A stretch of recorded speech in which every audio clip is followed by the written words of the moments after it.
एक ठंडी रात थी जब मैंने अपने नए अपार्टमेंट में शिफ्ट किया।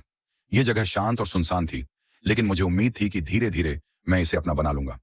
रात को जब मैं बिस्तर पर लेटा तो अचानक मुझे खिड़की के बाहर कुछ हलचल सुनाई दी। मैंने खिड़की के पर्दे को हटाया, लेकिन बाहर कुछ नहीं था। मैंने खुद को तसल्ली दी और सोने की कोशिश की, लेकिन फिर से मुझे हल्की सी खड़खड़ाहट सुनाई दी। यह आवाज बार बार आ रही थी। मैंने एक बार फिर खिड़की खोली और इस बार मैंने देखा कि कोई अजनबी सड़क पर खड़ा था। वह एक बड़े कोट में था और उसके चेहरे पर एक अजीब सी मुस्कान थी। मेरी धड़कन तेज हो गई। मैंने सोचा कि शायद वह कोई स्थानीय निवासी है। मैंने खिड़की बंद कर दी और बिस्तर पर वापस चला गया, लेकिन अजनबी की परछाई मेरे मन में घर कर गई।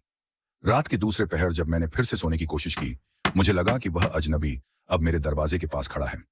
मेरे दिल की धड़कन तेज हो गई। मैंने हिम्मत जुटाई और दरवाजे की ओर बढ़ा। जैसे ही मैंने दरवाजा खोला, बाहर कोई नहीं था। मैंने गहरी सांस ली और वापस लौट गया। अचानक फिर से खड़खड़ाहट हुई। इस बार यह दरवाजे पर थी। मुझे डर था, लेकिन मैंने दरवाजा खोलने का फैसला किया। दरवाजा खोलते ही मैंने देखा कि अजनबी मेरे सामने खड़ा था।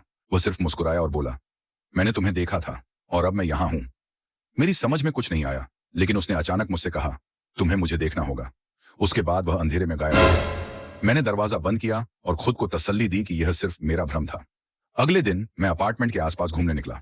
मैंने पड़ोसियों से पूछा, लेकिन किसी ने उस अजनबी के बारे में नहीं सुना। रात को जब मैं वापस आया तो मैं फिर से डर गया। क्या वह फिर आएगा?